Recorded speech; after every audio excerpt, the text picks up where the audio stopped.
नमस्कार दोस्तों, स्वागत है आप सभी का विद्यासागर गुरुजी यूट्यूब चैनल पर। जैसे कि हम लोग क्राउन पब्लिकेशन का बीपीएससी का सेट चला रहे थे, उसमें आपका हमने 2 सेट कर लिया है। इस वीडियो में हम लोग करेंगे आपका प्रैक्टिस सेट नंबर 3। इसका पीडीएफ आपको डिस्क्रिप्शन में लिंक मिल जाएगा या फिर टेलीग्राम से भी जाकर इसको डाउनलोड कर सकते हैं। चलिए आते हैं आज के पहले क्वेश्चन पे। कह रहा है कि भारतीय उपमहाद्वीप में कृषि के प्राचीनतम साक्ष्य प्राप्त हुए हैं, आपको मेहरगढ़ से मिला। मेहरगढ़ आपका पाकिस्तान का क्षेत्र पड़ता है, पाकिस्तान में अवस्थित है और यहाँ से 7000 ईसा पूर्व, ठीक है, 7000 ईसा पूर्व पहले यहाँ कृषि का साक्ष्य मिला था। और कृषि में किस चीज़ की खेती हुई थी ये आपको जानना बहुत जरूरी है। तो यहाँ पर गेहूं का जो है, गेहूं के कृषि का साक्ष्य प्राप्त हुआ है। अगला है, निम्नलिखित में से कौन सा बौद्ध पवित्र स्थल निरंजना नदी पर अवस्थित है।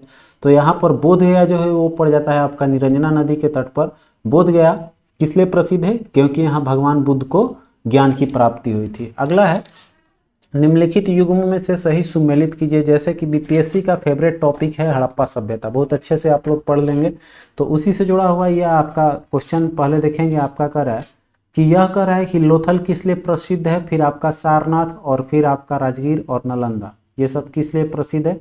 तो कह रहा है कि यहाँ पर कह रहा है, अच्छा नीचे दिए कूट का प्रयोग कर सही उत्तर चुनना है, मतलब किसका किसके साथ संबंध रखता है। ठीक है, तो देखिए यहाँ पर लोथल जो है वो प्राचीनतम नदी का क्षेत्र रहा है। ठीक है, फिर देखिए सारनाथ जो है वो कह रहा है कि बोध गया का प्रथम उपदेश दिए थे, धर्म उपदेश आपका सारनाथ में ही। अगला देखिए राजगीर, अशोक का सिंह स्तंभ शीर्ष जो है आपका राजगीर में है, यह गलत दे रहा है। नालंदा जो है वो बौद्ध अधिगम का महान पीठ है नालंदा, ये ठीक है आपका। तो 1, 2 और 4 आपका 3 ऑप्शन, इसमें सी ऑप्शन करेक्ट हो जाएगी। अगला है, भगवान महावीर का प्रथम शिष्य कौन थे। तो प्रथम शिष्य आपके जमाली हैं। ठीक है, अगला देखिए कह रहा है कि महान धार्मिक घटना कौन सा, महामस्तकाभिषेक निम्नलिखित में से किससे संबंधित है और किसके लिए की जाती है। ये आपका बाहुबली के लिए यूज किया गया है आपका घटना या धार्मिक घटना है। यह जैन धर्म का जो है महामस्तकाभिषेक जो है यह जैन धर्म का सबसे महान उत्सव माना जाता है। तो यह जैन धर्म से संबंधित है और हर 12 साल पर यह पर्व मनाई जाती है, 12 वर्षों पर आपका ये होता है। और किसके लिए की जाती है पूजा, तो बाहुबली आपका, या फिर इसको एक और नाम बोलते हैं हम लोग गोमतेश्वर की मूर्ति, आपने गोमतेश्वर आपने सुना होगा। तो ये गोमतेश्वर वाला ही बाहुबली के नाम से भी जाना जाता है, जो आपका श्रवणबेलगोला में अवस्थित है। ठीक है, अगला देखिए क्वेश्चन है कि निम्न में से कौन सा युग्म उपयुक्त जोड़ी है। ठीक है, कौन सा आपका कह रहा है। तो देखिए यहाँ पर पार्श्वनाथ जंत्रिका नहीं, आपका एक ही देखिए लिच्छवी के राजा चेतक आपको दिखाई दे रहा है, ये आपका डी डायरेक्ट आंसर यहाँ नजर आ रहा है। तो हम लोग इसको ले लेते हैं, चेतक आपका लिच्छवी करेक्ट हो जाएगा। बाकी तो आपका ये सब कोई आपको याद ही होगा, ये कॉमन क्वेश्चन है। अगला है कि पाटलिपुत्र को किस शासक ने सर्वप्रथम अपनी राजधानी बनाई थी। तो ये चंद्रगुप्त मौर्य ने सर्वप्रथम अपना राजधानी बनाया था। ठीक है, अगला देखिए है, मगध की राजधानी कौन सी थी। तो मगधों का आपका गिरिब्रज या फिर राजगिरी जो जिसको या राजगीर बोलते हैं, वो आपका मगध की राजधानी हुआ करती थी। अगला है, निम्न में से कौन सा क्षेत्र अशोक के साम्राज्य में सम्मिलित नहीं था। तो इसमें देखेंगे आपका श्रीलंका जो है वो श्रीलंका आपका इनके क्षेत्राधिकार से बाहर था। अगला क्वेश्चन है कि भारत के सांस्कृतिक इतिहास के संदर्भ में इतिवृत्तों, राजवंशीय इतिहासों तथा वीर गाथाओं को कंठस्थ करना निम्नलिखित में से किसका व्यवसाय था। आते हैं ऑप्शन देखते हैं तो आपको पता लगेगा। तो श्रमिकों का या परिव्राजक का, अग्रहारी का या फिर मगधों का। तो इसमें मगध आपका मागध जो है, मागध का आपका सही जवाब हो जाएगा। अगला देखिए कर रहा है कि विक्रम संवत, ठीक है, विक्रम संवत कब से प्रारंभ हुई थी। तो ये आपका 57th हो जाएगी। ठीक है, ये देखिए संवत कब से प्रारंभ हुई थी, तो ये हो जाएगी 97वीं। और अगर पूछे हमसे कि यही शक संवत पूछे हमसे, तो शक होता है 78। ठीक है, और ये विक्रम 57 में, तो दोनों याद रखेंगे। अगला क्वेश्चन है, मीमांसा के प्रणेता कौन थे। तो जामिनी का है मीमांसा। ठीक है, अगला देखिए नेक्स्ट कर रहा है सूची 1 को सूची 2 से सम्मिलित करना है, एक तरफ स्थान है और एक तरफ आपका स्मारक है, और नीचे कूट है, उसके अनुसार हम लोग को बतानी है कि कौन सा इसमें सही होगा। ठीक है, तो यहाँ देखिए आपका एलिफेंटा क्या है, एक प्रकार का गुफा है। एलिफेंटा गुफा नाम सुना होगा आपने। अभी देखिए श्रवण बेलगोला हम लोगों ने नाम सुना, ये श्रवण बेलगोला किस लिए प्रसिद्ध है, तो वहाँ गोमतेश्वर की मूर्ति जो बात किया हमने वहाँ है, मूर्ति के लिए प्रसिद्ध है आपका। खजुराहो क्या है, खजुराहो का मंदिर आपने नाम सुना होगा, तो ये मंदिर के लिए प्रसिद्ध है। और सांची का स्तूप, तो आपका ये स्तूप से हो जाएगी। ठीक है, तो 3 4 2 1, 3 4 2 1 ऑप्शन बी आपका करेक्ट हो जाएगा। नेक्स्ट कह रहा है कि कदम्ब राजाओं की राजधानी कहाँ थी, तो आपका बनवासी। अगला है निम्नलिखित में से कौन से मध्यकालीन भारत के प्रसिद्ध विधिवेता थे, तो इसमें विधि का मतलब कानून का ज्ञान किनको किनको था, तो एक तो आपको विज्ञानेश्वर थे, दूसरा आपका हिमाद्री भी थे और राजशेखर भी हो जाएंगे। तो ये जो है जिमुतवाहन, इनका जिमुतवाहन आपका यहाँ राजशेखर नहीं होगा, आपका जिमुतवाहन है। ठीक है, ये राजशेखर का नहीं लेंगे, तो इसमें 1 2 और 4 ऑप्शन आपका सी करेक्ट हो जाएगी। ठीक है, 3 नहीं होगा, 4 नंबर आपका इसमें होगी। अगला देखिए कह रहा है कि इनमें से कौन गजनी राजवंश का संस्थापक था, तो गजनी में आपका किसको माना गया है, तो अल्पतगिन को। ठीक है, अगला देखिए है कि मंगोल आक्रमणकारी चंगेज खां भारत की उत्तर पश्चिम सीमा पर निम्न में से किसके काल में आया था, तो ये आपका इल्तुतमिश के समय में आया था चंगेज खां। ठीक है, अगला देखिए नेक्स्ट क्वेश्चन आपका 18 नंबर पे आते हैं। कह रहा है आपका कि अकबर की इच्छा अनुसार किसने रामायण का फारसी में अनुवाद किया था, तो रामायण के फारसी में अनुवाद करने वाले आपके बदायूनी थे, अब्दुल कादिर बदायूनी। आपका बी ऑप्शन करेक्ट हो जाएगा, बहुत बार आया हुआ ये क्वेश्चन है। अगला देखिए क्वेश्चन कर रहे हैं निम्नलिखित बातों में से कौन एक मुगल मनसबदारी व्यवस्था के विषय में सत्य नहीं है, असत्य कथन देखना है। कह रहा है इसमें 33 वर्ग थे। ठीक है आपका, फिर कह रहा है कि इसमें मरुस्त अथवा शर्त पद प्राप्त होते थे, ये भी ठीक है। अगला है सवार पद और जात पद से अधिक हो सकता था। ठीक है, देखिए सवार और जात दो थी इसमें, लेकिन कह रहा है कि सवार जो पद है वो जात पद से अधिक हो सकता था। ये जो है पॉसिबिलिटी का चीज आप देख रहे हैं, तो इसमें आपको स्पष्ट होगी, तो अधिक तो नहीं थी, क्योंकि यह जो भाग है सवार जो था वो आपका जात का क्या होता था, आधा होता था लगभग, तो ये आपका गलत है, यही सी नंबर वाला। बाकी अगला डी सही ही होगा। अगला देखिए है कि कुंवर सिंह ने किस जिले में सर्वप्रथम अंग्रेजों का तख्ता पलट किया था, तो कुंवर सिंह आपका किस क्षेत्र से संबंध रखते हैं, तो शाहाबाद क्षेत्र। शाहाबाद क्षेत्र का आपका इसमें कौन सा ऑप्शन दिखाई दे रहा है, आपका बी है। ठीक है, शाहाबाद का एक और नाम देख रहे हैं रोहतास है, तो रोहतास पहले चूंकि नहीं थी इसलिए आपका शाहाबाद बिल्कुल सही जवाब हो जाएगी। ठीक है, अगला क्वेश्चन है कि 19वीं शताब्दी के दौरान होने वाले बहावी आंदोलन का मुख्य केंद्र कहाँ था, ये आपका पटना में हुआ था। बहावी का मुख्य केंद्र कहाँ था, पटना में था, जो कि ये किस लिए चलाया गया था, तो इस्लाम के सुधार के लिए आपका ये बहावी आंदोलन लाया गया था। अगला है छोटा नागपुर जनजाति विद्रोह कब हुआ था, आपका 1820 में। नेक्स्ट क्वेश्चन है कि खरवार आदिवासी आंदोलन कब हुआ था, तो खरवारों का हुआ था 1874 में। ये सब जितनी भी आंदोलनें हैं, ये क्षेत्रीय आंदोलन, उसको अच्छे से आप लोग देख लेंगे, चाहे इसी का संथाल आंदोलन भी बोलते हैं, तो ये आपका एक ही रिलेशन रहता है, तो इससे क्वेश्चन आपको देखने को मिलती रहती है। तो आप इन सभी जितने भी आपका आंदोलन है उसको अच्छे से देख लेंगे। आइए आते हैं नेक्स्ट क्वेश्चन पे। कर रहा है कि निम्न वक्तव्यों पर विचार करना है और उसके बाद कूट का हम लोग को चयन करके बताना है कौन सा ऑप्शन इसमें सही होगी। ठीक है, कह रहे हैं कि 19वीं शताब्दी के सामाजिक धार्मिक आंदोलनों के कारण भारत का आधुनिकीकरण हुआ था। सही बात है, 19वीं सदी में हुआ है आधुनिकीकरण, और आधुनिक जगत के पिता किसको माना गया है, तो राजा राम मोहन राय को। तो ये आपका कौन हो जाएगा, आधुनिकीकरण 19वीं शताब्दी, स्टेटमेंट सही है। अगला है सामाजिक धार्मिक आंदोलनों के मूल में बुद्धिवाद, वैज्ञानिक दृष्टिकोण तथा अन्य ऐसे विचार थे जो आधुनिकता के आधार पर माने जाते हैं, तो ये भी आपका कथन सही है। तो दोनों आपका सही है, और देखिए आपका व्याख्या भी कर रहा है, तो आपका व्याख्या सही है और ए और आर दोनों सही, बी ऑप्शन आपका करेक्ट हो जाएगी। ठीक है, आइए अगले क्वेश्चन पे आते हैं। कह रहा है इनमें से किस प्रख्यात समाज सुधारक ने ज्ञान योग, कर्म योग तथा राजयोग का आपका राजयोग नामक पुस्तकें लिखी है। ये तीनों है आपका स्वामी विवेकानंद का ज्ञान, कर्म और राजयोग। ठीक है, नेक्स्ट आते हैं 26 नंबर क्वेश्चन देखते हैं हम लोग। 26 नंबर क्वेश्चन है कि क्रांतिकारियों के एक गुप्त समाज जो अभिनव भारत था, अभिनव भारत का गठन किसने किया था? तो ये देखिए दो भाई थे आपके, आपका बीडी सावरकर और गणेश सावरकर। तो यहाँ पर जहाँ तक क्वेश्चन मिलेगा वो हमेशा आपको मिलेगा बीडी सावरकर ही, विनायक दामोदर सावरकर। तो इसका ऑप्शन आपका बी जो है वो आपका सही हो जाएगी। ठीक है, और अभिनव भारत की स्थापना कब हुआ था आपका?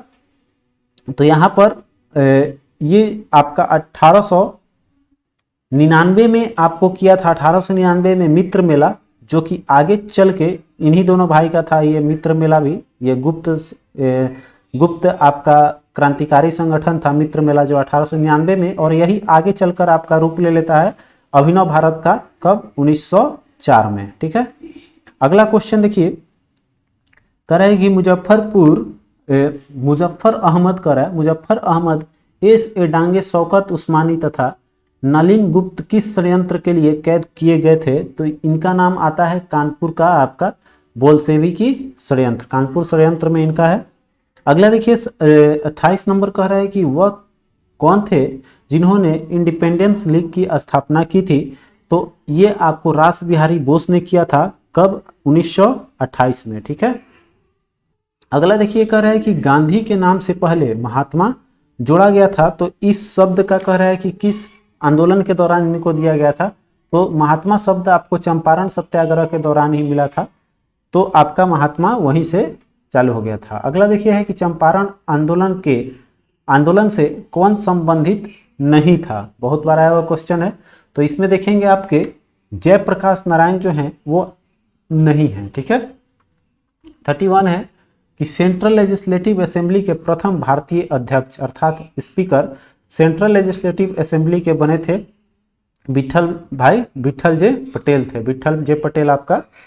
अगला देखिए कर रहा है 32 नंबर है कि इनमें से किसने द्वितीय गोलमेज सम्मेलन में भाग नहीं लिया था? ठीक है, तो द्वितीय गोलमेज सम्मेलन ही एक ऐसा सम्मेलन था जिसमें कि गांधी जी ने भाग लिया था, और उसके उपलक्ष्य में आपका जवाहरलाल नेहरू जो है वो इसमें भाग नहीं लिए थे। ठीक है, तो आपका डी ऑप्शन सही हो जाएगा। अगला देखिए क्वेश्चन कर एक चीज और, दूसरा गोलमेज सम्मेलन कब हुआ था? ये ध्यान देने की चीज है, 7 सितंबर 1931 में। ठीक है, प्रथम 30 एक साल पे हुआ था, तो प्रथम 30, दूसरा 31 और तीसरा जो है तृतीय गोलमेज सम्मेलन 1932। 3 गोलमेज सम्मेलन थी। अगला है 1927 के वटलर कमेटी का उद्देश्य क्या था? तो मुख्य उद्देश्य यहाँ पर भारत सरकार का और जो देशी राज्य थे उसके बीच के संबंध को सुधारना। आपका इसका ऑप्शन डी जो है वो आपका करेक्ट हो जाएगी। नेक्स्ट है 1943 में आज़ाद हिंद फौज अस्तित्व में कहाँ पर आया था? तो आज़ाद हिंद फौज आपका कहाँ आया था? तो आपका अभी जो है उस समय मलाया, तत्कालीन मलाया जो बोलते थे, वहाँ आज़ाद हिंद फौज जो है 1943 में आपका अस्तित्व में आया था, जो कि आपका कहाँ पड़ जाता है? सिंगापुर में। ठीक है, तो सिंगापुर अधिकांशतः देखने को मिलेगा, मलाया उसी का है। अगला देखिए कर रहे हैं निम्न में से किसके अंतर्गत भारत में सर्वप्रथम सर्वोच्च न्याय किसके अंतर्गत अधिनियम पूछ रहा है, तो किसके अंतर्गत सर्वोच्च न्यायालय का स्थापना किया गया था? तो रेगुलेटिंग एक्ट आपका आया था कब? 1773 में। इसी के अंतर्गत आपका किया गया था सर्वोच्च न्यायालय के स्थापना, और इम्फे जो थे इसके मुख्य न्यायाधीश थे। ठीक है, तो ये भी आपका आते रहता है क्वेश्चन। अगला क्वेश्चन है निम्नलिखित में से कौन कथन पे विचार करना है और बताना इसमें कौन से सही है। ठीक है, पहला स्टेटमेंट देखिए कर रहा है कि वारेन हेस्टिंग्स प्रथम गवर्नर जनरल थे जिन्होंने भारत में ब्रिटिश ढांचे पर आधारित एक नियमित पुलिस बल स्थापित किया था। तो पुलिस बल देन है आपका किसका? चार्ल्स नेपियर ने किया था 1843 आपका 43 में। ठीक है, 1843 में लाया गया था। और यहाँ देखिए इसी के बाद आपका जो सिपाही विद्रोह होता है 1857 में, उसके बाद से फिर आपका बनता है 1861 में पुलिस अधिनियम। ठीक है, जस्ट इसके 57 के बाद आपका 61 में क्या होता है? पुलिस अधिनियम बनता है, जिसमें कि उनके कर्तव्यों और अधिकारों की बात की गई। तो यहाँ पर देखिए 1861 में बना दिया गया आपका पुलिस अधिनियम। लेकिन यहाँ पर एक चीज आपका दूसरा स्टेटमेंट कर रहा है कि रेगुलेटिंग एक्ट 1773 में कलकत्ता उच्च न्यायालय का स्थापना किया गया था। सही बात है, ऊपर वाला जो अभी स्टेटमेंट हम लोगों ने देखा वो आपका सही है। भारतीय दंड संहिता 1860 में लागू किया गया था, ये भी आपका सही है। तो ये दोनों स्टेटमेंट आपका मैच कर रहा है, 2 और 3 सही है, तो आपका 2 और 3 ऑप्शन बी जो है वो करेक्ट हो जाएगी। नेक्स्ट क्वेश्चन देखिए 37 नंबर, निम्नलिखित में से किसके पक्षधर नेहरू थे किंतु गांधी जी नहीं थे। ठीक है, तो देखिए गांधी जी जो है वो तो सत्य और अहिंसा ये इनसे जुड़ा हुआ है, आप लोग अच्छे से वाकिफ होंगे। अगला ऑप्शन देखेंगे तो आपका अस्पृश्यता, दोनों का आपका विरोध किया था इन लोगों ने, दोनों का आपका था। भारी उद्योगीकरण, गांधी जी ये इस पे जोर नहीं देना चाहते थे। ठीक है, अगला देखिए कर रहा है कि भारतीय राष्ट्रीय आंदोलन से संबंधित निम्नलिखित घटनाओं पर विचार कीजिए तथा नीचे दिए गए कूट से घटनाओं का सही कालक्रम का पता करना है। ठीक है, तो देखिए सबसे पहले आपका है, देखिए यहां पर हम लोग को मिलेगा, ये क्वेश्चन पिछले सेट में भी मैंने कराया था कि देखिए सबसे पहले हमारा क्या आया है, रॉलेट एक्ट आया। रॉलेट एक्ट जैसे ही आता है तो उसके बाद आपका जालियांवाला बाग हत्याकांड आपका होता है, और उसके बाद से आपका देखिए यहाँ पर अमृतसर का संधि भी अधिवेशन है, और उसके बाद से आपका ये तो देखिए रॉलेट एक्ट का पास होना, पहले ये पास होगा। ठीक है, पहले आपका यह आपका मार्च में पास हुआ था, और जस्ट आपका अप्रैल में ये 1 सप्ताह के बाद जैसे बोले थे हमने कि ये विद्रोह हो गया था, तो यहाँ पर आपका पहले नंबर पे मतलब जालियांवाला बाग हत्याकांड आ जाएगा, उसके बाद से आपका जालियांवाला माने रॉलेट एक्ट आ जाएगा, और दूसरे नंबर पर आपका आ गया जालियांवाला बाग हत्याकांड हो जाएगी, और उसके बाद जस्ट आपका क्या होगा, अमृतसर अधिवेशन होगी। ठीक है, और लास्ट में आपका एक बच गया, बाल गंगाधर तिलक का निधन जो आपका 1920 में होती है। तो इसके अनुसार कार्यक्रम में मतलब हो गया 2 3 4 1, 2 3 4 1, ऑप्शन ए जो है आपका सही दे रहा है। अगला है निम्नलिखित में से कौन सी चट्टान प्रणाली भारत में नवीनतम है। तो आपका गोंडवाना जो है यह न्यूनतम चट्टान माना गया है, अभी गोंडवाना जो पर्वत श्रेणी है वह आपका न्यूनतम है। ठीक है, अगला देखिए कर रहा है कि क्षेत्रफल के अनुसार निम्नलिखित राज्यों का सही अवरोही क्रम क्या है, मतलब कि बड़ा से छोटा हमको इसमें बताना है कौन सा होगा। ठीक है, तो यहाँ देखिए सबसे इसमें बड़ा आपका मध्य प्रदेश नजर आ रहा है, तो आपका पहले नंबर पे आ जाएगा 3 नंबर वाला, और मध्य प्रदेश के जस्ट बाद आपको नजर आएगा उत्तर प्रदेश, इसी के बगल में है, तो आपका ये 2 नंबर पे हो जाएगा, और उसके बाद से आपका आ जाएगा आंध्र प्रदेश, और फिर आपका बिहार। ठीक है, तो 3 नंबर और ये 4 नंबर हो जाएगा, तो 3 4 1 2 आपका ऑप्शन डी जो है वो करेक्ट हो जाएगी। नेक्स्ट है त्रिवेणी नहर ने किस नदी से, त्रिवेणी नहर में किस नदी से पानी आती है, 41 क्वेश्चन है, ये आपका गंडक नदी से लाती है। अगला है कि भारत की निम्न मिट्टियों में से कौन बेसाल्ट लावा के उपक्षय से निर्मित होती है। तो इसमें रेगुर मिट्टी जो है वो आपका ये क्या होता है कि जो लावा होती है उसके उपक्षय से निकलता है। तो देखते हैं ऑप्शन में आपका क्या क्या दिया हुआ है, आइए देखते हैं ऑप्शन। देखिए इसमें है आपका ऑप्शन रेगुर मिट्टी दिया हुआ है, तो आपका डी ऑप्शन करेक्ट हो जाएगी। अगला क्वेश्चन देखिए कह रहा है कि भारत में निम्नलिखित में से कौन सा राज्य देश का 70% से अधिक कॉफी अकेले पैदा करता है। तो कॉफी के लिए प्रसिद्ध है आपका कर्नाटक। ठीक है, आपको पता होगी। अगला है निम्न में से कौन एक भारत की सबसे पुरानी तेल शोधन इकाई है, अर्थात तेल शोधक कंपनी इसमें कौन है आपका, डिगबोई है। ठीक है, सबसे पुरानी है।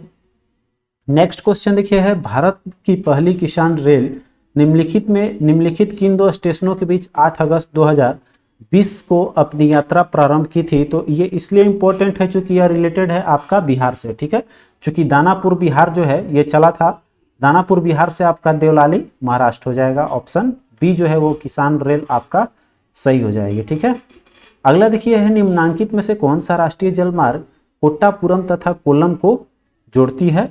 तो ये है आपका केरल तटीय नहर जलमार्ग। ठीक है, दोनों आपका केरल का है। अगला क्वेश्चन है कि निम्नलिखित को आकार के अनुसार घटते क्रम में लगाइए तथा नीचे दिए गए कूट से सही उत्तर का चयन करना है। ठीक है, तो सबसे पहले आपका बड़ा है बृहस्पति, आकार के दृष्टि से देखा जाए तो आकार के अनुसार कर रहा है, तो सबसे बड़ा आपका कौन है, बृहस्पति, तो 1 नंबर पे आ जाएगी। ठीक है, फिर उसके बाद देखेंगे तो बृहस्पति के जस्ट बाद आपका आता है शनि, और शनि के बाद आपका यहाँ पर कौन सा आ जाएगा, तो यहाँ पर यूरेनस और पृथ्वी बचा। तो यूरेनस तो हमारा सबसे, ये आपका पृथ्वी जो है सबसे लास्ट में आ जाएगा, यूरेनस चूंकि वरुण जो है वो इससे थोड़ी सी बड़ी है, ठीक है। तो आपका ये 3 नंबर ले लेंगे और ये 4, पृथ्वी आपका हो जाएगा। तो यहाँ से 1 2 3 4 हो गया, तो 1 4 2 3, 1 4 2 3 आपका ऑप्शन 1 4। यहाँ देखिए ये, अच्छा इसका वही देखिए यहाँ पर 1 4 3 2 हो जाएगा, आपका ऑप्शन ए जो है वो सही हो जाएगी। नहीं आपका देखिए 1 4 2 3 दे रहा है, ऑप्शन दे रहा है आपका सी ऑप्शन पे है 1 4 2 3, ठीक है। ये 3 और 4 नंबर जो लिखे थे, तो यहाँ ऑप्शन देखकर डाउट हो गया था, तो यहाँ दिया हुआ है 1 4 2 3, ऑप्शन सी ऑप्शन आपका करेक्ट हो जाएगी। अगला देखिए क्वेश्चन कर रहा है कि कर्क रेखा नहीं गुजरती है कहाँ से, तो आपका मिस्र से, भारत से गुजरती है, म्यांमार ईरान से जो है आपका कर्क रेखा इसमें नहीं होगी, ठीक है। अगला देखिए कह रहा है, नेक्स्ट क्वेश्चन है कि 38वीं समानांतर सीमा रेखा निम्नलिखित में से किन दो देशों के बीच आपका विभाजित करती है या गुजरती है, तो ये आपका है उत्तरी कोरिया और दक्षिणी कोरिया, जो आपका 38वीं समानांतर जो है रेखाएं अवस्थित है। नेक्स्ट आपका है, और 7 8 और 9 डिग्री आप लोग कमेंट कर दीजिएगा, बहुत ये भी आया हुआ क्वेश्चन है, 7 डिग्री 8 डिग्री और 9 डिग्री चैनल किन दो के बीच में अवस्थित है। अगला देखिए है कि निम्नलिखित में से कौन सी एशिया से संबंधित नहीं है, तो आपका देखिए लो पावर टिग्रिस नाइजर जो है वो आपका, इसमें जो है नाइजर नदी जो है ये आपका कहाँ पड़ जाता है, आपको ये अफ्रीका महाद्वीप में है, तो अफ्रीका से संबंधित है, इसलिए हम लोग एशिया से इसको हटा देंगे, ठीक है। अगला क्वेश्चन देखिए 52 पे आते हैं हम लोग, सॉरी 51 है। निम्नलिखित कथनों पर विचार करना है और इसमें बताना है कौन से कथन सही हैं। तो इसमें देखिए आपका है पहला, विश्व के सर्वाधिक प्रवाल भित्तियां उष्णकटिबंधीय सागरीय जल में मिलती है, सही है आपका। फिर है विश्व का 1/3 से अधिक प्रवाल भित्तियां जो है ऑस्ट्रेलिया, इंडोनेशिया, फिलीपींस के राज्य क्षेत्र में आपका सबसे ज्यादा मिलती है, ये ठीक है। फिर देखिए उष्णकटिबंधीय वर्षा वनों की अपेक्षा प्रवाल भित्तियां कहीं अधिक संख्या में जंतु संघों को परपोषण करती है, परपोषण सही बात है, प्रवाल भित्ति बहुत सारे जंतु संघों का परपोषण करती है। तो ये तीनों स्टेटमेंट सही हो जाएगा, ऑप्शन जो है आपका डी ऑप्शन जो है वो आपके लिए करेक्ट हो जाएगी। 1 2 और 3 तीनों स्टेटमेंट आपके सही है। नेक्स्ट है, संयुक्त राज्य अमेरिका के मध्य मैदानों पर चिनूक हवाएं बहुत बार क्वेश्चन आया, चिनूक हवाएं पर क्या प्रभाव पड़ती है, तो यह जो है जाड़े का तापमान जो है वो बढ़ा देती है, यानी ठंड हवा है, ठीक है। अगला देखिए है, अगला क्वेश्चन है कि तुंगिया कृषि कहाँ की जाती है, तुंगिया आपका है म्यांमार का, ठीक है।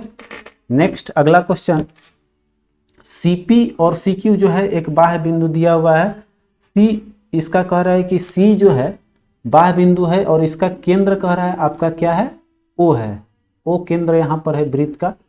कह रहा है कि स्पर्श रेखाएं, ए बी के स्पर्श रेखा जो वृत्त पर आर, कह रहा है कि आर जो है एक और स्पर्श रेखा है। सीपी का मान दिया हुआ है कितना, 11, यहाँ से यहाँ तक का वैल्यू है 11, ठीक है। तो पूछ क्या रहा है हमसे, बी आर बराबर 4 दिया हुआ है, बी आर बराबर यह 4 है, तो पूछ रहा है आपका तो BC की लंबाई क्या होगी, तो BC यहाँ से ये लंबाई पूछ रही है भाई, बहुत आसान क्वेश्चन है, देखिए आप ऐसे निकाल लीजिएगा। तो देखिए क्या है आपका BC का लंबाई, यहाँ से ये दूरी कितनी है, हो जाएगी आपका ये 4 है, ठीक है। तो इसको क्या करेगा कि 2 बराबर भागों में काट देगा, ठीक है। 2 बराबर भागों में काटेगा तो यहाँ आपका कितना हो जाएगा, 11 है, 11 में 4 सीधे 7 आपका आंसर आ जाएगा। ये तो बहुत इजी था, चूंकि देखिए 4 जो है वो क्या होगा कि यह दूरी जो है यहाँ से ये 2 दूरियां जो है आपको किसके बराबर हो जाएगी, इन दूरियों के, यहाँ से इन दूरी के बराबर हो जाएगी, ठीक है। तो यहाँ चूंकि इस दूरी का 2 कर लेंगे तो 4 हो जाएगा, और ये दूरी घटाएंगे तो कितना जाएगा आपका BC का वैल्यू निकल जाएगा 7, ठीक है। आपका आंसर आ गया 7, ठीक है। चलिए चूंकि यह देखिए BR जो है यहाँ से बाह्य बिंदु, जैसे कि ये बिंदु जो है, ये बिंदु आपका क्या है, बाह्य बिंदु का काम कर रहा है, तो यहाँ से ये दूरी जब 4 दिया हुआ है तो ये भी 4 हो जाएगा, और यहाँ से दोनों स्पर्श रेखा की बाह्य बिंदु से खींची गई स्पर्श रेखाओं की लंबाई बराबर होती है, तो यह 11 है तो ये भी 11, तो घटा लीजिएगा तो आपका 4 आपका 11 में से घटाने पे 7 आ जाएगी। अगला क्वेश्चन देखिए कर है एक्स और वाई के लिए हल करें। देखिए यहाँ पर हम थोड़ा सा आप लोगों को कहना चाहेंगे, मैथ के लिए हम आपको एक जो भी कॉन्सेप्ट है वो देते चलेंगे, सॉल्यूशन आप खुद से कर ले। नहीं होता है तो हमें जरूर कमेंट करें कि सर मैथ का सॉल्यूशन दीजिए, क्योंकि मैथ देखिए यहाँ पर कुछ जटिल क्वेश्चन देखने को मिलते हैं, तो उसको यहाँ इतनी छोटी जगह में बना पाना संभव नहीं लगेगा। ठीक है, कुछ समझ में आएगी आपको, कुछ नहीं समझ में आएगी। तो अगर आप चाहते हैं कि हमें मैथ अच्छे से समझ में आए तो हम आप केवल कमेंट करें, 2-4 लड़के भी अगर चाहेंगे तो मैं उसको जरूर आपके लिए, आप सभी के लिए प्रोवाइड कर दूंगा। ठीक है, तो कमेंट कर लेंगे। और आते हैं इसके आंसर की बात कर लेते हैं। तो 55 का आंसर जो है वो x बराबर ए बी और y बराबर -2ab प्लस ए बी आएगी। ठीक है, अब इसको बनाने में थोड़ा सा हिंट दे दें क्या करना है आपको।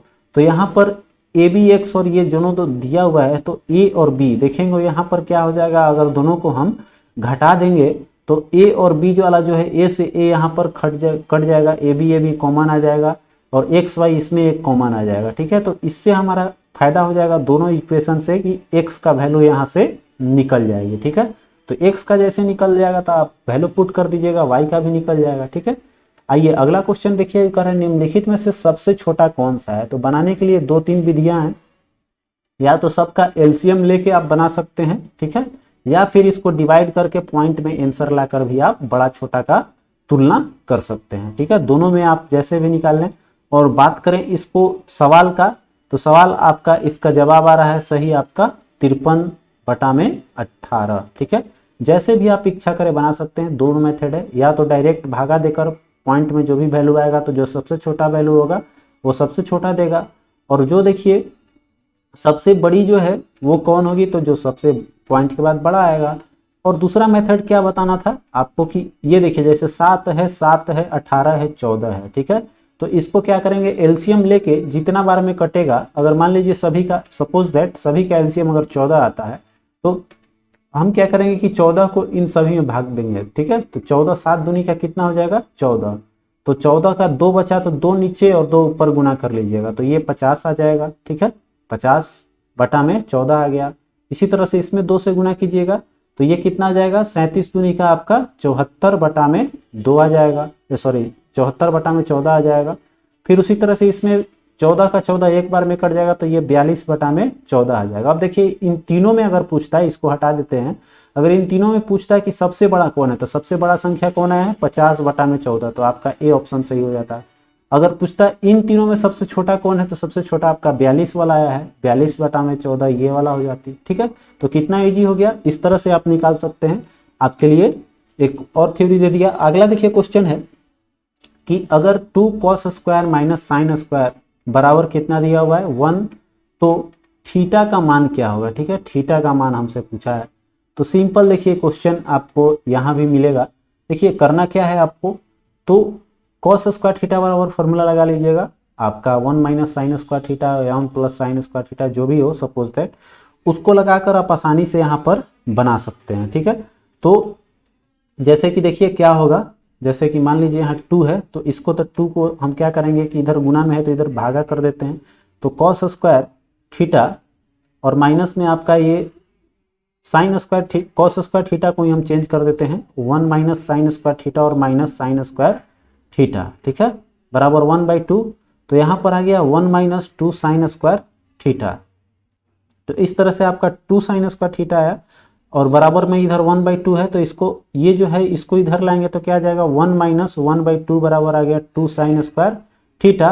तो यहाँ से आ जाएगा साइन स्क्वायर थीटा बराबर, देखिए इसको घटाएंगे, एक में से आधा जाएगा तो आधा, और आधा का फिर ये गुना में है भागा में लाएंगे तो 1/4 आ जाएगा। तो मतलब साइन थीटा का वैल्यू कितना होगा, जब स्क्वायर को इधर लाएंगे तो √1/2 हो जाएगा। देखिए कितना गिजबिजाहट हो जा रहा है, इसीलिए हम बोलते हैं कि मैथ आपको अगर चाहिए तो हम अलग से जरूर दे देंगे। ठीक है, तो देखिए यहाँ पर साइन थीटा बराबर कितना वैल्यू आ गया 1/2, तो साइन कितना का वैल्यू होता है 1/2, सिंपल चीज़ है, तो साइन 30 का वैल्यू होता है। 30 आपका ऑप्शन ए में दे रहा है, आपका ऑप्शन ए जो है करेक्ट हो जाएगी। ठीक है, आते हैं नेक्स्ट क्वेश्चन पे।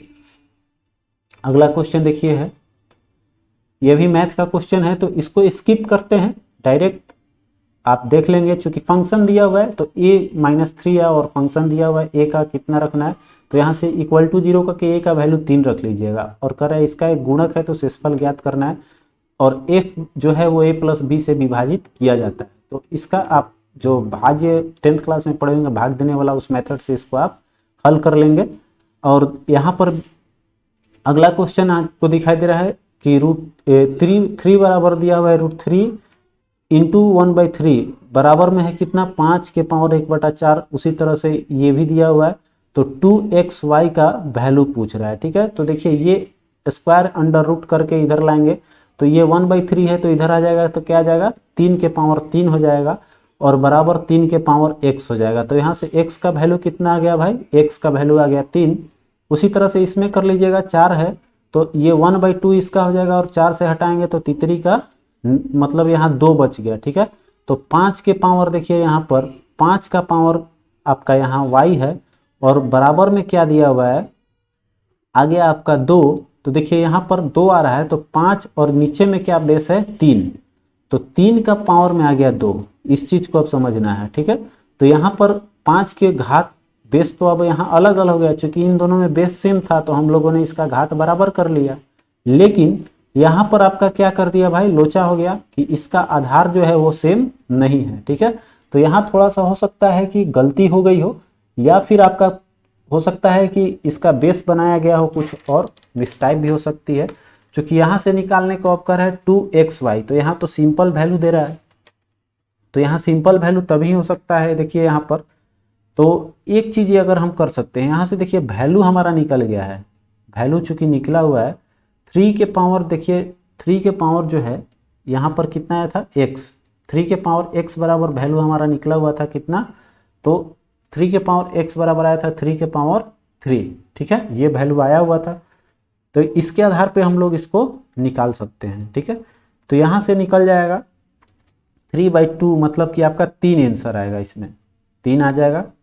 अगला देखिए कर रहा है कि प्रवेश शुल्क 25% कम करने पर किसी सर्कस में सर्कसों की संख्या 30% अधिक हो जाती है तो सर्कस प्रवेश शुल्क पर द्वारा प्रतिशत या कमी वृद्धि ज्ञात करें। ठीक है, तो जो देखिए 25% कम है तो -25 लिख लीजिएगा, 30% अधिक हो जा रहा है तो 30 हो जाएगा और प्लस माइनस माइनस है तो -25 गुणे 30 और बटा में 100। ठीक है, ये डिवाइड कर लीजिएगा जो आएगा इक्वेट, तो ये हो गया +5 देगा और इसको 25 चौका 100। ठीक है, 25 चौका 100 हो जाएगा तो माइनस यहाँ घटाएंगे कितना आ जाएगा 7 चौका 28। ठीक है, 28 और आपका 2 बचा 7×5 30 मतलब कि 7.5 मतलब कि 2.5% का घाटा लगेगा आपको, माइनस में वैल्यू आएगा -2.5, इसका मतलब कि यह घाटा लग रहा है उसको, तो आपका सी ऑप्शन हो जाएगा। ठीक है, चलिए अगला क्वेश्चन। अब इसमें देखिए साधारण ब्याज का क्वेश्चन है, ब्याज का दर मिश्रधन का 2/5 गुना हो जाता है तो उससे मिश्रधन का कितना मिल रहा है 2/5 हो जा रहा है। ठीक है, तो इसमें आपका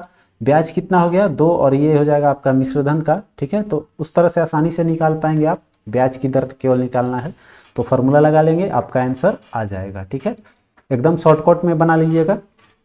अगला देखिए अच्छा बात करते हैं इसके आंसर का, तो आंसर इसका आना चाहिए 100 वाला। ठीक है, 13×3 = 1, 40/3 आएगा आपका 13.1/3 हो जाएगी। नेक्स्ट त्रिभुज का क्षेत्रफल ज्ञात करें जिसका शीर्ष दिया हुआ है, तो एक्स त्रिभुज का फॉर्मूला अगर आपको याद होगा तो आसानी से बना लीजिएगा। ठीक है, फॉर्मूला क्या होता है 1/2 × x1 और y2 - y3 होता है, फिर इसी तरह से x2 प्लस यहाँ 2 ले लिए तो आपका बच गया y3 - y1 और फिर आपका प्लस क्या होता है, देखिए जगह के चलते ही थोड़ा सा बहुत दिक्कत होती है यहाँ तो, और ऐसे ही x3 हो जाएगा तो ये y2 - y1 होता है, फिर आपका वैल्यू रख लेना है इसमें x1 x2 और x3 और y ऑर्डिनेट भी दिया हुआ है आपका तो y का वैल्यू रख लीजिएगा, आपका आंसर आ जाएगी। ठीक है, अगला देखिए अनुपात में बांटा जा रहा है तो इसको अनुपात जो बाटा में दिया हुआ है इसको हम लोग एलसीएम लेके पहले 1 अनुपात में ले लेंगे और उसके बाद से हम लोग 370 का तुलना कर लेंगे तो a का पता लग जाएगा। ठीक है, अगला क्वेश्चन देखिए और बात करते हैं इसका आंसर का, तो इसका आंसर आपका आना चाहिए 150 रुपये। अगला देखिए कर रहा है कि 6 फीट लंबे व्यक्ति की ऊंचाई नैनोमीटर में कैसे व्यक्त किया जाएगा, तो पहले 6 फीट जो है वो कितना मीटर में आएगा। ठीक है, ये आप निकाल लेंगे उसके बाद से आप क्या करेंगे कि नैनो में आपका 10 के पावर माइनस 9 होता है, तो उसके अनुसार से देख लेंगे कि आपका कितना इसमें मीटर में आपका जीरो कम हो जाएगी। ठीक है, तो यहाँ पर आपका कितना आएगा लगभग, तो 183, मतलब कि 1.82 वाला आंसर आना चाहिए, 183। अब देखिए यहाँ पर 10 के पावर 9 जो है, 9 को अगर हम लोग करेंगे तो इसमें 1.82 अगर है तो 2 जीरो घटाएंगे तो 7 आपका आना चाहिए। ये वाला आंसर हो गया आपका लगभग। आप लोग मिला लेंगे एक बार कैलकुलेशन करके। अगला देखिए है कि निम्नलिखित संयंत्रों में किसका उपयोग अत्यधिक उच्च ताप को मापने के लिए किया जाता है। तो उच्च ताप जो आपका यूज किया जाता है वो होता है पायरोमीटर। बड़े बड़े जो उद्योग में होते हैं पायरोमीटर का यूज होता है, और थर्मामीटर जो होता है वो निम्न ताप के लिए होता है। ठीक है, एक व्यक्ति एक संवेदनशील तराजू पर खड़ा है, यदि वह गहरी सांस अंदर लेता है तो तराजू की रीडिंग पर क्या प्रभाव पड़ेगी। ठीक है, तो यहाँ देखिए तराजू पर क्या होता है कि यहाँ सोचेंगे कि अगर हम सांस ले रहे हैं, सांस खींचे तो क्या होगा आपका, वहां पर तराजू पर आपका जो रीडिंग है, मतलब भार जो है वो क्या हो जाएगी, कम हो जाएगी। क्या होता है कि जैसे सांस लेंगे हम लोग तो हमारी बॉडी किधर उठेगी, थोड़ा सा ऊपर की ओर उठती है। ठीक है, तो वहां पर तराजू का रीडिंग क्या हो जाएगा, हमारा घट जाएगा। ठीक है, इस चीज को हमेशा ध्यान देंगे। ठीक है, तो जब सांस लेंगे तो भी और सांस छोड़ेंगे तो भी, इन दोनों स्थिति में क्या होता है, वजन में हमेशा कमी आएगी। इस चीज को हमेशा परीक्षा में नोट कर लेंगे। ये नहीं कि हमने सांस लिया तो हमारे अंदर हवा भर जाएगी तो आपका वजन जो है वो बढ़ जाएगा।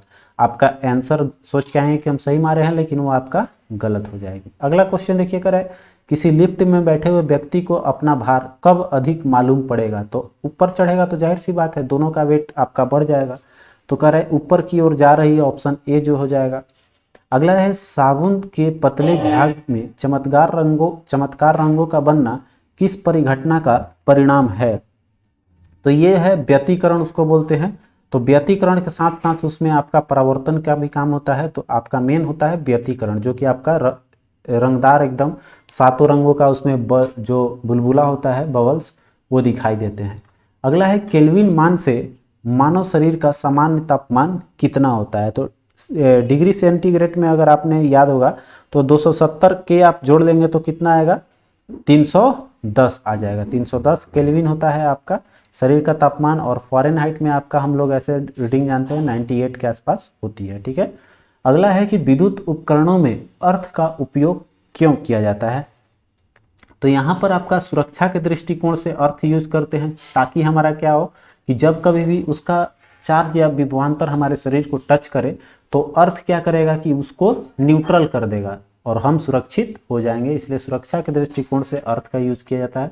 अगला है कि किसी एसी जनरेटर अर्थात जनरेटर जो है तथा डीसी जनरेटर में एक मूलभूत अंतर क्या है। तो देखिए एसी और डीसी में एक ही अंतर है, जो उसका वलय होता है, बस केवल वलय में ही थोड़ा सा डिफरेंसेज होता है और उसमें कुछ भी नहीं होता है। तो उसमें क्या होता है कि जो एसी होता है उसमें सर्पिला वलय होता है। ठीक है, और डीसी में क्या होता है कि दिशा परिवर्तन वाला होता है, आधा रोटेशन के बाद वो अपने आप बदल जाता है, जिसके कारण कि प्रेरणा आपका लगातार चलती है। और ये सर्पिला वलय होता है, ये घूमते रहेगा, तो आपका बी ऑप्शन इसमें आपका सही हो जाएगा। अगला देखिए है कि ब्लूटूथ तथा वाईफाई के बीच क्या अंतर है। ठीक है, दोनों हम लोग जानते हैं, आपका कंप्यूटर से जुड़ा हुआ क्वेश्चन है। तो ब्लूटूथ जो है वो क्या करता है आपका, यहाँ पर देखिए वाईफाई हम लोग देखते होंगे कि अब दिखाता है मोबाइल के स्पेसिफिकेशन में दिखाता है 2.4 गीगाहर्ट्ज पहले दिखाता था, अब 5 गीगाहर्ट्ज आवृत्ति भी प्रदर्शित करते रहता है। ठीक है, तो यह दोनों आपका हो जाएगा, लेकिन आपका जो ब्लूटूथ है वो 2.4 गीगाहर्ट्ज पे काम करती है। ठीक है, तो आपका ए ऑप्शन इसके अनुसार करेक्ट हो जाएगा। लेकिन यहाँ पर देखिए ब्लूटूथ जो है वो विलेन का काम नहीं करता है, विलेन का काम आपका एक तरह से वाईफाई करता है, ये आपका गलत हो जाएगा। ठीक है, ये जो है विलेन आपका वाईफाई के रूप में काम करता है, ब्लूटूथ नहीं करती। तो ए ऑप्शन तो आपका मिल ही चुका है। आते हैं अगले क्वेश्चन पे, नेक्स्ट क्वेश्चन देखते हैं हम लोग। अगला क्वेश्चन आपका कह रहा है कि विश्व की विशालतम दूरबीन कौन सी है। ठीक है, तो देखिए यहाँ पर विशालतम आपका नाम उसका पूछा है, तो नाम रखा गया है वो है तियानयान।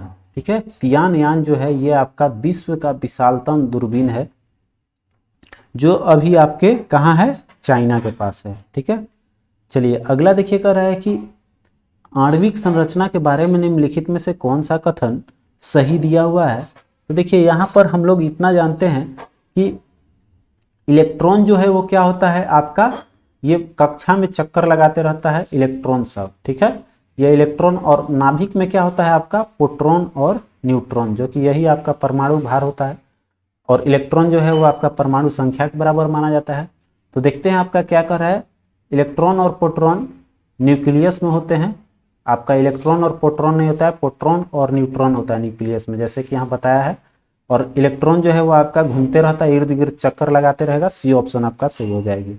नेक्स्ट क्वेश्चन देखिए 75 है, कह रहा है कि निम्नलिखित में से कौन सा एक अम्लीय विलयन का पीएच मान संभव है। तो अम्ल का क्या होगा, 7 से हमेशा कम होगा। तो 7 से कम आपका एक ही वैल्यू है 6।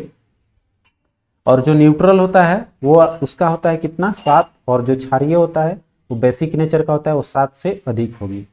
तो ये दोनों क्षारीय था। अगला देखिए, मिश्र धातु में किस पदार्थ के संयोग से निष्कलंक इस्पात अर्थात स्टेनलेस स्टील अचुंबकीय हो जाता है। तो अचुंबकीय डालेंगे तो जाहिर सी बात है, तो अचुंबकीय इसमें निकेल के कारण होता है, ठीक है, क्योंकि निकेल में प्रति चुंबकीय होता है। और जब डाल देते हैं इसको हम लोग स्टेनलेस स्टील में डालते हैं, तो यह आपका एक अचुंबकीय की तरह कार्य करता है। अगला है कि ट्यूबलाइट में निम्न दाब पर कौन सी गैस भरी जाती है। तो ट्यूबलाइट में हम लोग भरते हैं नियॉन को, ठीक है। और इसमें क्या होता है, पारद वाष्प होता है। जो उजला दिखाई देता है वो आपका क्या होता है, पारद वाष्प होती है। अगला देखिए कह रहा है कि स्वर्णकारों द्वारा प्रयोग में आने वाला इक्वारेजिया निम्नलिखित में से किस किस अम्ल को मिलाकर बनाई जाती है। बहुत बार आया हुआ क्वेश्चन है।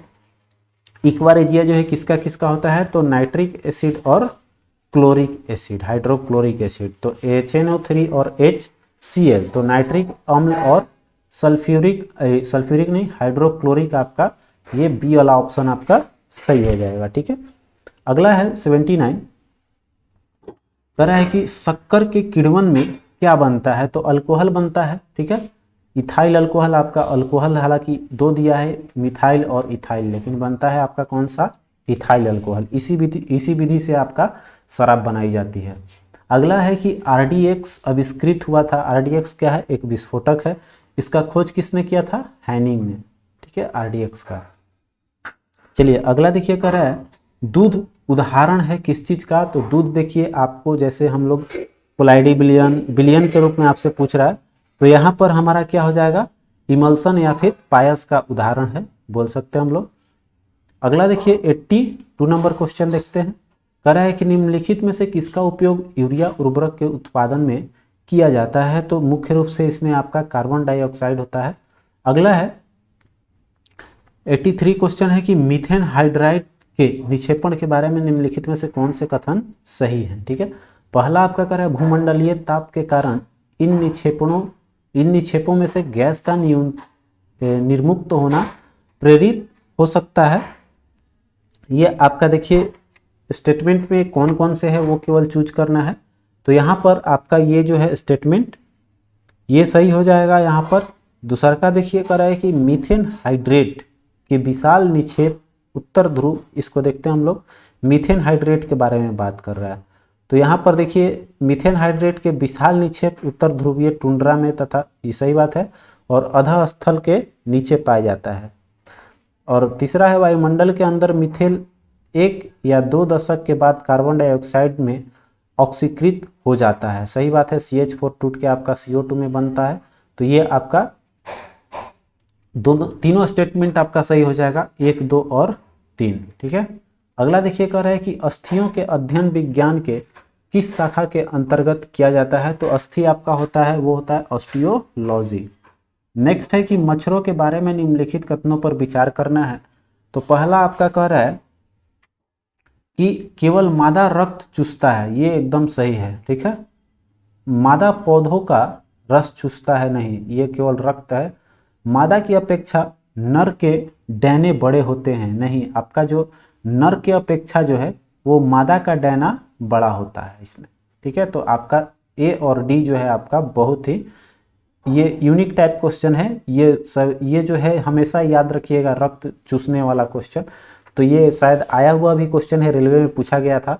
तो ये कौन सा चूसता है आपका, मादा मच्छर जो है वो केवल रक्त चूसता है। ठीक है, 86 क्वेश्चन देखिए कर रहे हैं, निम्नांकित में से कौन सुमेलित नहीं है। ठीक है, इसमें देखिए तो कह रहा है आपका कि नील हरित शैवाल एक तरह का जैव उर्वरक है। ठीक है, क्रायोसोपा माहो नियंत्रण का है, बायो 902 सरसों का एक क्लोन है, ये भी ठीक है।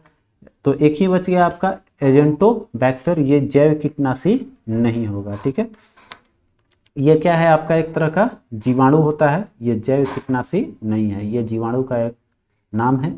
अगला देखिए कह रहा है कि एक मनुष्य दुर्घटनाग्रस्त हो जाता है तो उसे रक्तदान की आवश्यकता है, किंतु उसे रक्त की परीक्षण करने का समय नहीं। निम्नलिखित में से कौन सा रक्त समूह, तो सर्वदाता कौन होता है, ओ। अब देखिए ओ में दो ऑप्शन दिखाई दे रहा है, एक पॉजिटिव और एक निगेटिव। ठीक है, तो ये जो निगेटिव वाला जो होता है, देखिए अगर है आपके पास RH फैक्टर पॉजिटिव और निगेटिव, तो RH फैक्टर भी बहुत मायने रखता है, लेकिन यहाँ पर अगर किसी को देना है तो अगर हम नहीं जान रहे हैं तो निगेटिव वाला दे देंगे तो हम किसी के काम आ सकते हैं। ठीक है, ये जो है आपका पॉजिटिव से भी अच्छा काम करेगा, निगेटिव वाला नहीं है तो फिर आपका पॉजिटिव भी दिया जा सकता है। अगला देखिए कह रहा है कि जीवधारियों को कम से कम 27 तत्वों की आवश्यकता होती है, जिसमें से 15 धातुएं हैं।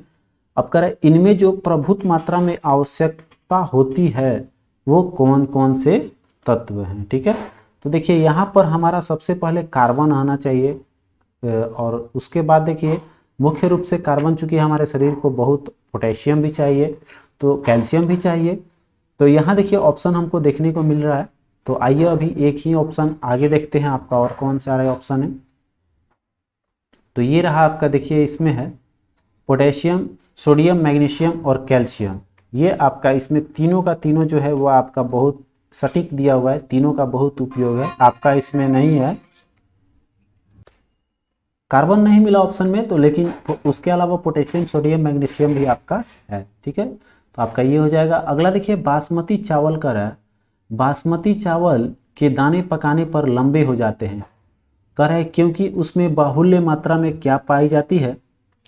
ये बहुत ही अच्छा क्वेश्चन है। तो देखिए उसका लंबा होने का एक ही रीजन बनता है, उसमें एमाइलेज पाई जाती है। ठीक है, तो एमाइलेज की उपस्थिति के कारण जो है वो बासमती चावल लंबी होती है।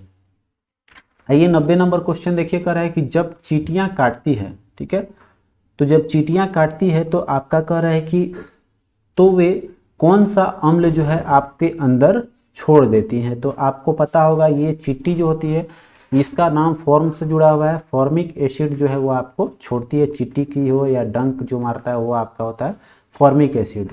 अगला देखिए है कि फेनिल कीटोन में उपचायक की जन्मजात मूल एक उदाहरण है, यह इसमें यह कर इस मूल से निर्देश है।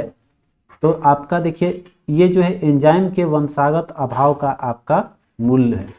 अगला देखिए कर रहा है कि ब्लू बेबी नामक प्रदूषण कारित बीमारी पीने वाले जल में निम्न में से किसके अधिक विद्यमान होने के कारण होती है। तो ये देखिए नाइट्रेट का अगर आपको रहेगा मात्रा उसमें पीने वाले पानी में तो आपको ब्लू बेबी नामक बीमारी होगी। 93 देखिए कर रहा है कि जैव आवर्धन से क्या तात्पर्य है। तो आवर्धन मतलब कि वृद्धि हो गया, तो यहाँ पर देखिए आपका बढ़ना अर्थ में एक ही दो ऑप्शन है यहाँ पर। तो देखिए यहाँ पर बढ़ना और यहाँ पर बढ़ना है। ठीक है, इसमें भी बढ़ना है, लेकिन आप देखेंगे जैव तो जीव स्तर में आपका होना चाहिए।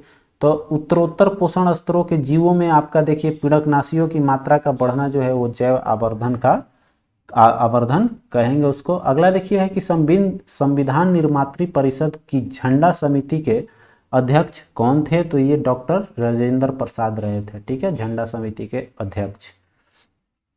95 है कि हमारे संविधान के किस भाग में 3 सोपानों में पंचायत बनाने की परिकल्पना की गई है। तो इसमें आपको मिलेगा भाग 9 में है पंचायत का। ठीक है, अगला देखिए है निम्नलिखित में से कौन एक भारतीय संविधान के उद्देश्यों को प्रतिबिंबित करता है। तो भारतीय संविधान का जो उद्देश्य है वो हमारा उद्देशिका बोल सकते हैं, और उद्देशिका का एक और नाम है उसको प्रस्तावना बोलते हैं हम लोग। ठीक है, 97 का रहा है कि भारत एक गणतंत्र है, इसका अर्थ क्या है। तो गणतंत्र का है सभी मामलों में अंतिम अधिकार जनता के पास है, नहीं, सब अधिकार जनता के पास अंतिम रूप से नहीं दिया गया है। अगला है संसदीय शासन नहीं है, फिर कह रहा है कि भारत में वंशानुगत शासन नहीं है, लोकतंत्र का मतलब ओरिजिनल ये हो गया। ठीक है, अगला देखिए है, अब कह रहा है कि भारत शासन द्वारा राजकीय चिन्ह कब से अंगीकृत किया गया था। तो ये आपका लागू हुआ 26 जनवरी 1950 को। ठीक है, जो हमारा सत्यमेव जयते वाला है वो आपका क्या है, चक्र आपका वो राष्ट्रीय या राजकीय चिन्ह जो है। अगला देखिए है, कह रहा है कि भारतीय संविधान के कौन से अनुच्छेद नागरिकता से संबंधित है। तो नागरिकता आपका किस में, भाग 2 में मिलेगा, और ये किस अनुच्छेद में आपका पड़ जाएगा, लाइज करता है। तो 5 से 11, 4 से 11 भी ऑप्शन में है, लेकिन 5 से 11 आपका देखिए सी ऑप्शन दे रहा है। अगला है कि भारतीय संविधान में संशोधन करके शिक्षा का अधिकार कब जोड़ा गया है। तो आपका 2010 में 1 अप्रैल को हो जाएगी। नेक्स्ट है, निम्नलिखित में से कौन सा भारत के राष्ट्रपति के निर्वाचक गण का तो भाग है परंतु उसके महाभियोग अधिकरण का भाग नहीं है। तो ये आपका राज्य का जो विधानसभा है वो हो जाएगी। अगला है कि भारत के संविधान के किस अनुच्छेद के अधीन भारत के राष्ट्रपति को अध्यादेश जारी करने की शक्ति प्रदान है। तो अध्यादेश 123 होता है, 1 2 3 एंड गो। ठीक है, तो अध्यादेश इस तरह से याद रख सकते हैं। अगला देखिए है कि संविधान में मंत्रिपरिषद शब्द का एक ही बार प्रयोग हुआ है, और देखिए मंत्रिमंडल शब्द का, ठीक है, ये आया हुआ क्वेश्चन है आपका, देखिए कौन सा यूज हुआ है एक बार संविधान में मात्र, तो वह है मंत्रिमंडल शब्द। ठीक है, और कह रहा है कि वह किस अनुच्छेद में हुआ है, यह आपसे पूछ दिया है। तो 352 में है आपका मंत्रिमंडल। नेक्स्ट क्वेश्चन है कि एक एमपी की सीट को रिक्त घोषित किया जा सकता है यदि वह सदन से लगातार कितने दिन की अवधि तक अनुपस्थित रहता है। तो आपका 60 दिन या 2 माह बोल सकते हैं कि नहीं आएगा, तो भाई उसको बोल देंगे कि यह आपका एमपी जो है वो खाली हो गया, सीट वैकेंट हो गया, वहाँ फिर से चुनाव की जा सकती है। अगला देखिए है कि राज्यसभा का सर्वप्रथम गठन किस वर्ष में हुआ था, राज्यसभा का। ठीक है, बहुत अच्छा क्वेश्चन दे दिया है आपका। तो राज्यसभा 1952 में हुआ था। अगला है, भारतीय संसद की लोक लेखा समिति के अध्यक्ष को कौन मनोनीत करता है। तो आपके लोकसभा के अध्यक्ष करते हैं। अगला देखिए 107 नंबर क्वेश्चन आते हैं, कह रहा है कि उच्चतम न्यायालय द्वारा आज तक की दूसरी सबसे बड़ी खंडपीठ किस केस में बनी है। तो पहला देखिए केशवानंद का भी नाम आता है इसमें, और दूसरा जो है वो आपका हो जाएगा गोकलनाथ केस। ठीक है, अगला देखिए है कि राज्यों में विधान परिषद के सृजन हेतु संविधान के किस अनुच्छेद में वर्णित प्रक्रिया को अपनाया जाता है। तो इसमें आपका अनुच्छेद 169 का। ठीक है, अगला देखिए है, निम्न में से कौन सा कर अप्रत्यक्ष कर है। अप्रत्यक्ष कर के रूप में हमारा जो है वो देखिए सेल टैक्स ले लिया जाता है हमसे। ठीक है, अगला है, निम्नलिखित में से कौन सी रिपोर्ट विश्व आर्थिक मंच द्वारा प्रकाशित नहीं की गई आपका या नहीं की जाती है। ठीक है, तो यहाँ पर देखिए आपका जो है मानव विकास सूचकांक, यह जारी करता है आपका कौन, मानव विकास सूचकांक हमेशा जारी करता है कौन, तो आपका यूएनडीपी। ठीक है, यूएनडीपी अर्थात संयुक्त राष्ट्र विकास कार्यक्रम के अंतर्गत आपका इसका आता है, आपका विश्व आर्थिक मंच इसको नहीं करती। अगला है, निम्न में से कौन सी संस्था विश्व बैंक समुदाय का अंग नहीं है। विश्व बैंक का अंतर्गत इसमें आपका आईडीए जो है वो आपका नहीं आएगा। ठीक है, अब देखिए यहाँ पर अगला क्वेश्चन है कि भारत में जीआई टैग कौन जारी करता है। तो जीआई टैग देखिए देने का अधिकार जो है हमारा बनाया गया भारत सरकार का रूल, और वो है भौगोलिक संकेत की रजिस्ट्री। ठीक है, जारी करता है आपका कौन, भौगोलिक संकेत रजिस्ट्री।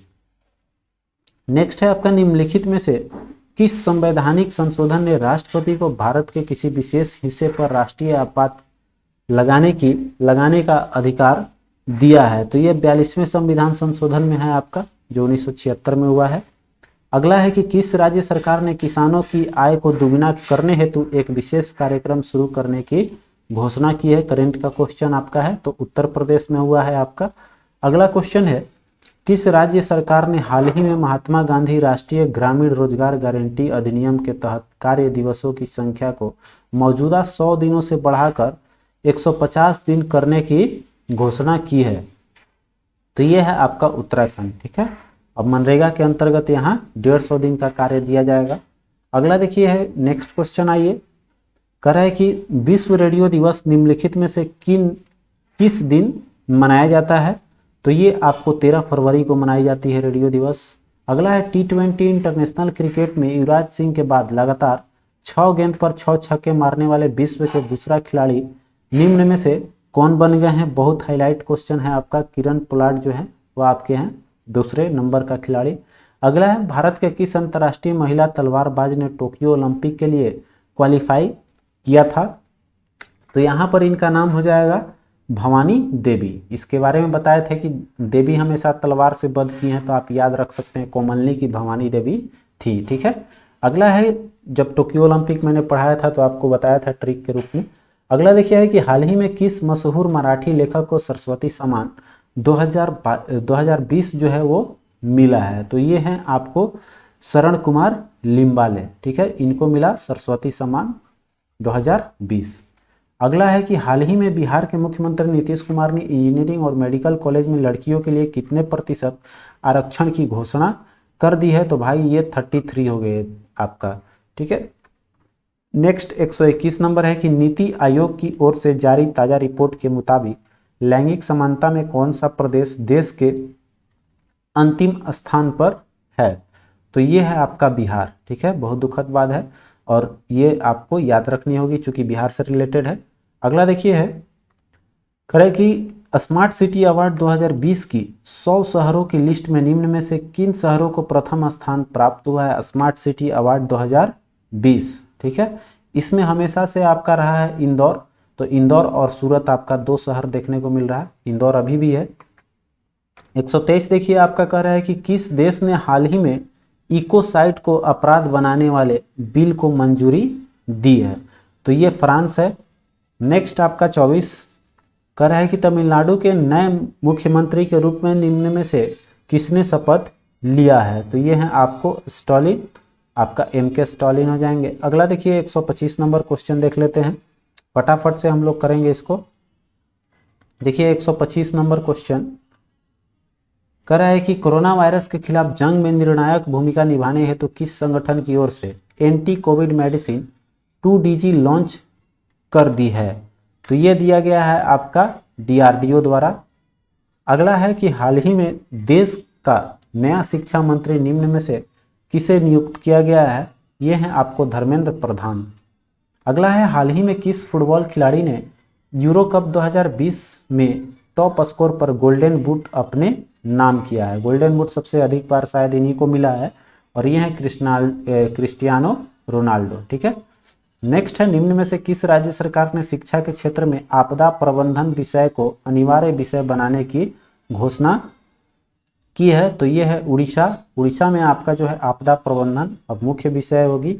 अगला है देखिए कह रहा है कि 100% कोविड-19 टीकाकरण करने वाला देश का पहला शहर निम्न में से कौन बन गया है। तो देखिए देश का जो पुकार है आपका देश का पहला शहर जो है वो है आपका भुवनेश्वर। ठीक है। अगला देखिए नेक्स्ट क्वेश्चन है निम्न में से किस दिग्गज फुटबॉलर ने फ्रांसीसी क्लब पेरिस सेंट जर्मेन के साथ 2 साल का कॉन्ट्रैक्ट साइन कर लिया है। ये है आपको मेसी, लियोनेल मेसी जो है। अगला देखिए कह रहा है कि निम्न में से किस राज्य सरकार ने अगले 10 वर्षों तक भारतीय हॉकी टीम को संरक्षण देने का घोषणा किया है। तो आपकी उड़ीसा जो है वो है। अगला देखिए 132 नंबर है कि बिहार में 6 स्टेट हाईवे का निर्माण के लिए किस अंतर्राष्ट्रीय बैंक से लोन लेने के लिए केंद्र सरकार ने मंजूरी दे दी है। तो ये है ADB बैंक, एशियाई डेवलपमेंट बैंक जो है। अगला है कि the test of my life पुस्तक के लेखक कौन है। तो ये आपका युवराज सिंह लिखे हैं the test of my life. Next question है कि निम्नलिखित में से किस IT संस्थान ने भारत की पहली स्वदेशी मोटर चालित व्हील चेयर वाहन विकसित किया है। यह भी दिया हुआ क्वेश्चन है, IIT मद्रास ने किया था। अगला क्वेश्चन देखते हैं आपका कह रहा है कि भारत टोक्यो ओलंपिक में पदक तालिका में कौन से स्थान पर रहा है। तो ये 48वें स्थान पर था और यहाँ पर आपको बताए थे कि आपका कुल कितना पदक भारत टोक्यो ओलंपिक में आपका 1 स्वर्ण, ये जैसे इसको बताए थे आपको, ये तो आपका हो जाएगा 48। ठीक है। और इसमें क्या बताया था कि 1, 2 और 4। ठीक है। तो 1 आपका क्या था स्वर्ण पदक, 2 आपका था रजत और 4 जो है वो आपका कांस था, डबल करते हुए बताए थे। और इसमें 24 का लास्ट में बताए थे कि दुगना कर दीजिएगा तो आपका 48 हो जाएगा, 48वां स्थान याद रहेगा। अगला है कि बिहार के उड़ीसा को बंगाल से कब अलग किया गया है। बिहार बंगाल से अलग हुआ 1912 में। नेक्स्ट, और देखिए यहाँ पर बिहार और उड़ीसा, यहाँ पर बंगाल हो गया 1912। अगला क्वेश्चन है, बिहार में पहले कृषि विश्वविद्यालय की स्थापना कहाँ हुई थी, तो आपका समस्तीपुर हो जाएगा। नेक्स्ट क्वेश्चन देखिए, और कह रहा है कि निम्नलिखित में से किसे शहरी स्थानीय सरकार निकायों में शामिल किया जा सकता है। तो इसमें देखेंगे आपका तो प्रदूषण नियंत्रण बोर्ड भी है, टाउनशिप यूडीए, मतलब कि आपका यूडीए का मतलब हो गया शहरी विकास प्राधिकरण है, आपका अर्बन डेवलपमेंट एजेंसी जो है ये, और पोर्ट ट्रस्ट, ये सब ही आपका हो जाएगा। तो एक से अधिक आपका ऑप्शन ई हम लोग इसमें ले लेंगे, आपका ई ऑप्शन इसमें करेक्ट हो जाएगी। 139 है कि जिस दिन राष्ट्रपति वित्तीय आपातकाल की घोषणा करता है उसे कह रहा है कितने दिन के अंदर ही इसको संसद के दोनों सदनों के द्वारा अनुमोदित कर देना है। तो ये 2 माह के अंदर अंदर आपका हो जाना चाहिए अनुमोदित, ठीक है।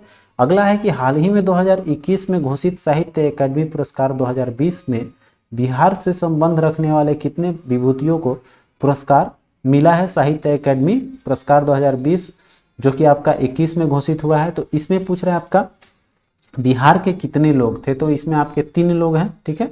अगला है कि बिहार सरकार पर्यटन हेतु केसरिया बौद्ध स्तूप को विकसित करने का निर्णय लिया है। यह स्तूप कहाँ अवस्थित है, पड़ जाता है ये आपका पूर्वी चंपारण में। कौन सा, तो आपका केसरिया बौद्ध स्तूप, ठीक है, याद रखेंगे। अगला है बेंगलुरु में मेट्रो रेल नेटवर्क के विस्तार के लिए भारत ने किस संगठन के साथ $500 मिलियन के ऋण समझौते पर हस्ताक्षर किए हैं। तो आइए देखते हैं ऑप्शन आपका कौन कौन सा दिया हुआ है। तो यही अभी एडीबी बैंक के बारे में जो हमने चर्चा किया है वो आपका हो जाएगा। अगला है राष्ट्रीय उपभोक्ता अधिकार दिवस निम्न में से किस दिन मनाया जाता है। राष्ट्रीय उपभोक्ता आपका 24 दिसंबर हो जाएगी। नेक्स्ट क्वेश्चन है, वर्ष 21-22 में बिहार सरकार की संचित निधि से सर्वाधिक व्यय निम्न में से किस पर हुआ है, तो सामाजिक सेवा पर, ठीक है, आपका सामाजिक सेवा पर हो जाएगा। अगला है 145, बिहार में सर्वाधिक शाखा किस बैंक की है। सबसे ज़्यादा आपको देखने को मिलेगा भारतीय स्टेट बैंक की।